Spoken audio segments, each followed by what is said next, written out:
డబ్బు, అనారోగ్యం, ఉద్యోగం, వ్యాపారం, అప్పులతో బాధపడుతున్నారా? మీకోసమే లాంచ్ యువర్ ఫ్యూచర్ ప్రోగ్రామ్. నమస్తే రమగారు. నమస్తే జయ. రమగారు, తిరుమల తిరుపతి దేవస్థానం అడుగడుగున ఒక అద్భుతం కదా రమగారు. ఎంత చెప్పుకున్నా, ఎన్ని మాట్లాడుకున్నా, ఎన్ని గాథలు, ప్రతిదానికి ఒక పురాణం కదా. అయితే విమాన వెంకటేశ్వర స్వామి మనము దర్శనం చేసిన తర్వాత అలా తిరిగి వచ్చేసేటప్పుడు ప్రతి ఒక్కరూ మెట్ల మీదకి ఎగబడిపోతాం. విమాన వెంకటేశ్వర స్వామి అని చెప్పేసి చూస్తూ ఉంటాం. నేను చూస్తాను, అందరం చూస్తాం కదా. దీనికంటే ఒక ప్రత్యేకమైన ఒక కథనం ఉండుంటుంది.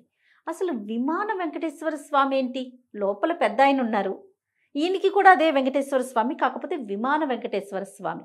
దీని వెనకాల ఉన్న కథనం ఏంటి? ఈ ఆనంద నిలయ గోపురం మీద ఈయన ఉన్నాడు. రకరకాల ప్రతిమలు ఉన్నాయి. వాటితో వెంకటేశ్వర స్వామి వారి ప్రతిమ కూడా ఈ నిలబడి ఉన్న స్వరూపమే ఉంది అక్కడ. అవును, సహజంగా ఏర్పడింది. స్వామి లోపల ఉన్నాడన్న ప్రతీకగా బయట ఉండుండొచ్చు. ఇది కూడా సహజమనే. అంటే ఆనంద నిలయ గోపురం దానంతటది ఏర్పడింది అంటారు కదా. అవును, ఒకటి దానంతటది స్వామివారి కోసమే ఆ విమానం వచ్చిందని. పైనున్నది ఆనంద నిలయమే కదా దాని పేరు.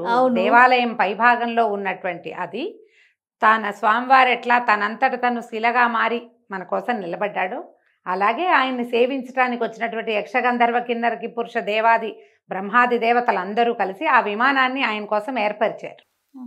ఆ విమానంలోనే అది ఉన్నది, ఈ ప్రతిమా విశేషం ఉన్నది. అయితే ముందు కాలంలో దీని మీద శ్రద్ధ ఉందో లేదో, అంటే తొండమాన్ చక్రవర్తి కట్టించాడు ఈ దేవాలయం అని కదా. అవును, ఆ బహుశా ఆయన ఏర్పరిచినప్పుడు కూడా జరుగుండొచ్చు. సహజంగా స్వయంభూగా వచ్చిందైనా అయి ఉండాలి, లేదా తొండమాన్ చక్రవర్తి స్వామితో స్వయంగా మాట్లాడేవాడు కదా. ఈ లోపల దేవాలయంలో ఉన్నటువంటి మహాద్భుత ప్రతిమా విశేషాన్ని ధ్రువబేరం లాంటి స్వరూపాన్ని ఇక్కడ వెలయించి ఉండవచ్చు. అయితే వ్యాసరాయల వారి కాలంలో, ఈ వ్యాసరాయలు ఎవరు? వ్యాసరాయలు అనగానే, రాయలు అనగానే మనం శ్రీకృష్ణదేవరాయలు విజయనగర సామ్రాజ్యానికి వెళ్తాం. ఈ విజయనగర సామ్రాజ్యంలో కృష్ణదేవరాయల వారి తండ్రి గారు అయి ఉండొచ్చు. ముందు తరాల్లో సాళ్వ నరసింహరాయలు. ఈ నరసింహరాయలు గారికి, రాయల వారికి ఒక కుహు అని ఒక గండం ఏర్పడిందట.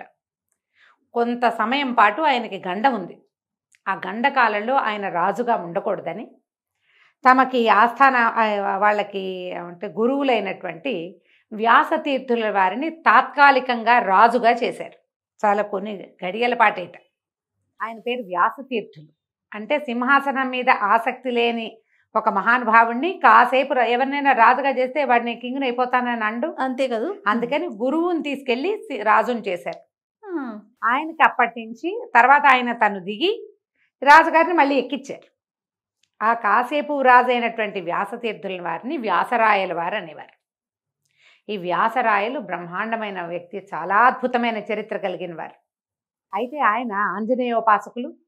ఆంజనేయ స్వామి ఆయన పిలిస్తే పలికేవాడు. దాదాపుగా ఆంధ్ర కర్ణాటక ప్రాంతాల్లో 600కి పైగా దేవాలయాలు, ఆంజనేయ స్వామి దేవాలయాలు రాజుగారి గండం దాటించినందుకు కట్టించారు. దానికి ఆంజనేయ స్వామి దేవాలయాలు ప్రతిష్ఠ చేయాలని పెట్టుకుని, మనం కసాపురం, నేమకల్లు, మురడి 3 గుళ్ళకి వెళ్ళాన దేవాలయాలు నేను చెప్పే కదా. వ్యాసరాయలు ప్రతిష్టలేడు. కర్ణాటకలో మొత్తం ఎన్ని చోట్ల ఉన్నాయో, ఇంకా ఆంధ్రలో కూడా కొన్ని దేవాలయాలు వ్యాసరాయల వారు ప్రతిష్ఠించిన ఉన్నాయని ఇటీవల 2-3 చెప్పారు కూడా నాకు. ఆ వ్యాసరాయల వారు ఈ తిరుమల తిరుపతి దేవస్థానంలో కొద్ది రోజులు అర్చకత్వ శాఖని సంభాళించారు. కొంతకాలం 12 సంవత్సరాలట.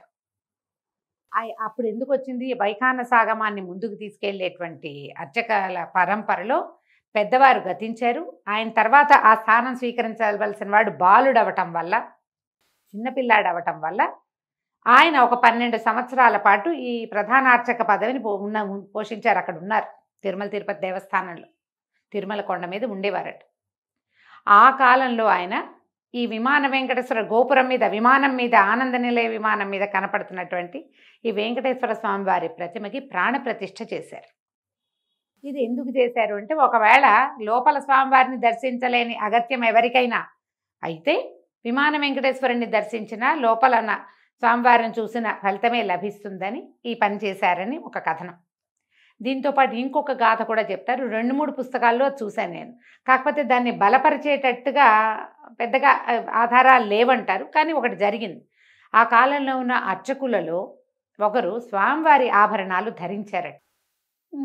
అది రాజుగారికి తెలిసి ఆయన ఆ అర్చకుల్ని శిక్షించారని, ఆ శిక్ష దేవాలయంలోనే జరిగిందని, అందువల్ల కొంతకాలం పాటు ఈ మన ఏమంటే సంప్రోక్షణ కోసం దేవాలయాన్ని మూసి ఉన్నట్టు అప్పుడు వ్యాసరాయల వారు ఈ విమానం మీద ఉన్నటువంటి వెంకటేశ్వర స్వామి వారిని, విమాన వెంకటేశ్వర్లని ఇది చేసి ప్రాణప్రతిష్ఠ చేసి ప్రజలు అక్కడ స్వామిని దర్శించేలాగా ఏర్పరిచారన్న ఒక కథనం కూడా ఉంది. అయితే కొన్నాళ్ల పాటు కొన్ని సంవత్సరాల పాటు దేవాలయాన్ని మూసిన దాఖలాలు పెద్దగా ఎక్కడ కనపడవు. ఇలా అదొకటి జరిగిందంటారు. అలా దుస్సంఘటన జరిగిందా, లేకపోతే మామూలుగా అర్చనలు సాగుతూ ఈ ఏర్పాటు కూడా చేశారా అనేది అయితే మనకు తెలియదు. కానీ వ్యాసరాయల వారి కాలంలోనే ఈ విమాన గోపురం మీద ఉన్నటువంటి వెంకటేశ్వర స్వామి వారి ప్రతిమకి ప్రాణప్రతిష్ఠ జరిగింది. ప్రాణప్రతిష్ఠ జరిగితే అప్పటి నుంచి ఆయన్ని కూడా సేవిస్తున్నారు. ఎట్లా చేశారు, ఎక్కడైతే స్వామివారు మనకి ఎప్పుడు కనపడతారు, దర్శనంలో నుంచి మనం బయటకు వచ్చి ఇట్లా పూర్తిగా ప్రదక్షిణంగా తిరిగి అటు తిరిగాక హుండీ కంటే ముందు ఉత్తరపు తలుపుల వైపున ఆ మెట్లు గనక ఎక్కితే మనకు కనపడతారు. కింద నుంచి కనపడరు, వెనక నుంచి పక్క నుంచి ఎక్కడి నుంచి కనపడరు. సరిగ్గా వారికి ఎదురు రావాలి, ఇట్లా వస్తే అప్పుడు మనకు కనిపిస్తారు. ఈ పైన ఒక బాణం గుర్తు వేసి వెండిది మకర తోరణం కట్టించారు. అది 82లో జరిగింది. 82లో బంగారు పూత పూయించారు. మహాసంప్రోక్షణ ఏదో చేశారు. అప్పుడు ఆ సంప్రోక్షణ కార్యక్రమాలు అవి జరిగినప్పుడు బంగారు పూత పూసి సంప్రోక్షణ చేసినప్పుడు దీన్ని ఆ మకర తోరణం ఏర్పరిచి ఈయన విమాన వెంకటేశ్వరులు అని ప్రత్యేకంగా తెలిసేలాగా వెతుక్కోవటం కాకుండా ఎవరికి వాళ్ళకి కనపడేలాగా ఏర్పరిచారు. 82లో ఈ ఏర్పాటు జరిగింది.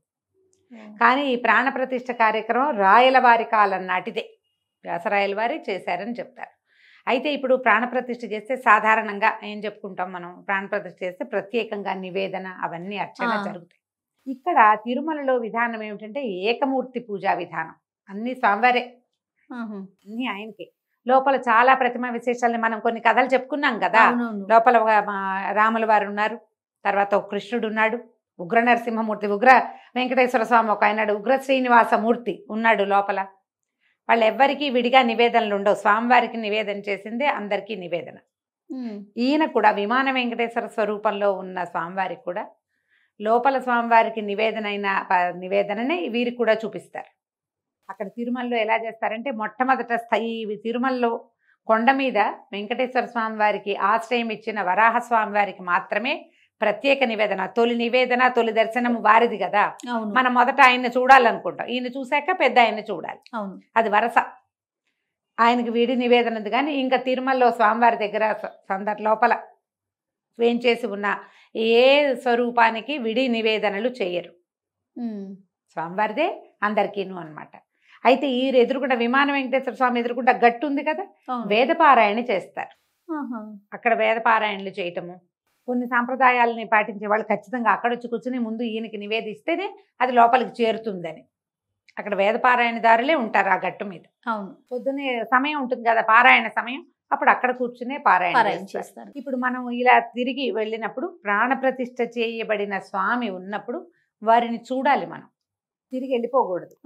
ఇక్కడ ప్రత్యేకంగా ఇలా ఉన్నది కాబట్టి ఒక మాట వారిని కూడా దర్శనం చేసుకుని, లోపల నరసింహస్వామి కూడా ఉంటారు కదా, మనం ముందుకు వచ్చేసరికల్లా మండపంలాగా కదా, అక్కడి నుంచి సుగంధపు అర అవన్నీ కనిపిస్తాయి.